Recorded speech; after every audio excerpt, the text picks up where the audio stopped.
I told my son to man up and stop making excuses.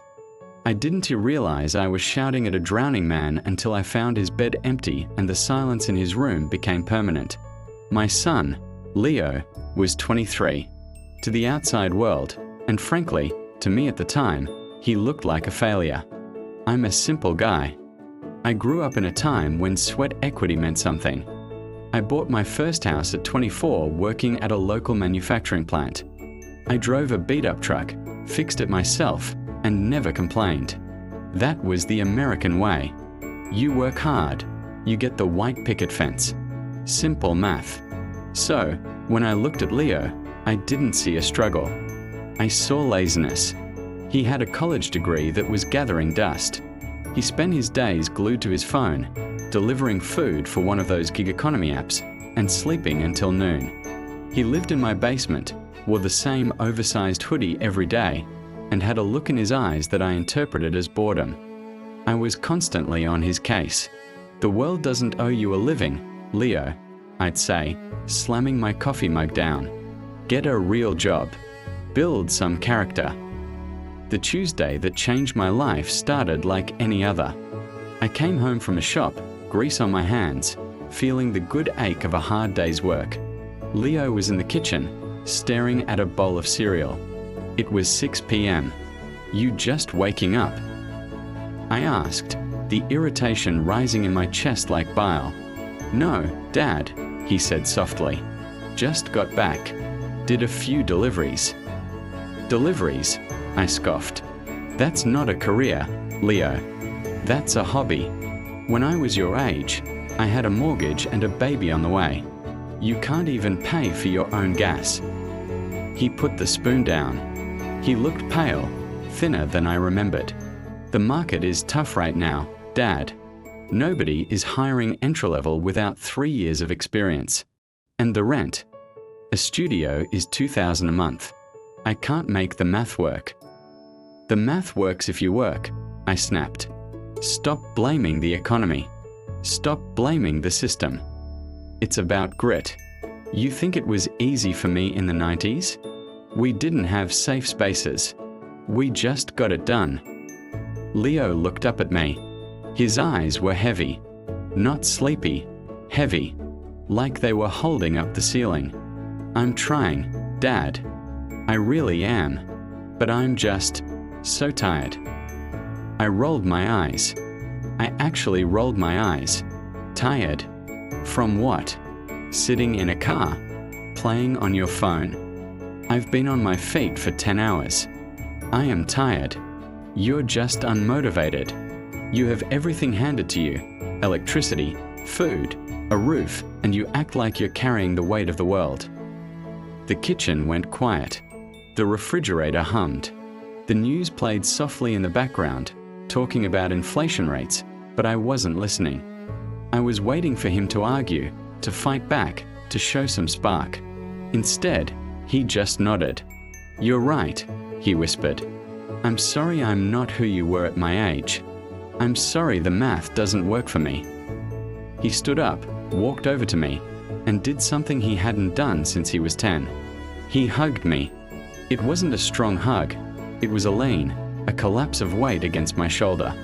I won't be a burden anymore, Dad. I promise. Get some sleep. I stood there, feeling vindicated. Finally, I thought. Finally, I got through to him. Tough love. That's what this generation needs. I went to bed feeling like a good father. The next morning, the house was silent. Too silent. I woke up at 6:30 a.m., ready to wake him up early. We were going to look for real jobs today. I was going to drive him to the industrial park myself. Leo, I shouted, banging on the basement door. No answer. I pushed the door open. The room was spotless. The piles of laundry were gone. The blinds were open. The bed was made, military tight. And on the pillow, there was his phone and a folded piece of notebook paper. A cold shiver, sharper than any winter wind, shot down my spine. Leo. I checked the bathroom. Empty. The backyard. Empty. The garage. My old pickup truck was gone. I ran back to the room and grabbed the note. My hands were shaking so hard I almost ripped the paper. Dad, I know you think I'm lazy. I know you think I'm weak. I wanted to be the man you are. I really did. But the mountain you climbed doesn't have a path anymore. I've applied to 400 jobs this year. I didn't tell you because I was ashamed. I drove for that delivery app for 14 hours a day just to pay the interest on my student loans, not even touching the principal. You told me to save. I tried. But when rent is double what you paid, and wages are half of what they should be, saving feels like trying to fill a bucket with a hole in the bottom. I stopped taking my medication 3 weeks ago because my insurance cut out and I didn't want to ask you for money again. That's why I was tired. My brain has been screaming at me, and I didn't have the volume knob to turn it down. You were right. The world is for the strong, and I don't have any fight left. I'm taking the truck to the old bridge.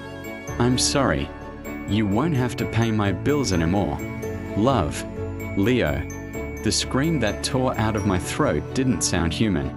It sounded like an animal caught in a trap. I dialed 911. I drove to the bridge. I drove so fast the world blurred into grey streaks. I saw the flashing lights before I saw the river. I saw the tow truck. I saw my pickup, the one I boasted about fixing, being hauled up from the water, dripping mud and weeds. I collapsed on the asphalt. The officer who helped me up was a guy about my age. He didn't say, "It's going to be okay." He just held me while I shattered. It's been 6 months. People tell me, "It wasn't your fault, Jack. Depression is a silent killer." And they are right. It is a disease.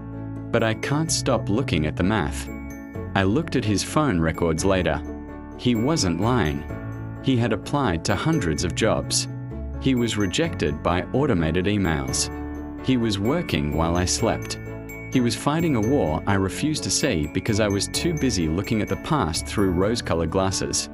I measured his success with a ruler from 1990, and I beat him with it when he didn't measure up. We tell our kids, "When I was your age, I had a house and a car." We forget to mention that a house cost 2 years' salary then, not 20. We forget that we had pensions, not gig contracts. We forget that we had hope. Leo didn't need a lecture on grit. He needed a dad who understood that I'm tired didn't mean I need sleep. It meant I'm running out of reasons to stay. I visit his grave every Sunday. I tell him about the truck. I tell him I'm sorry, but he can't hear me. The world is full of Leos right now.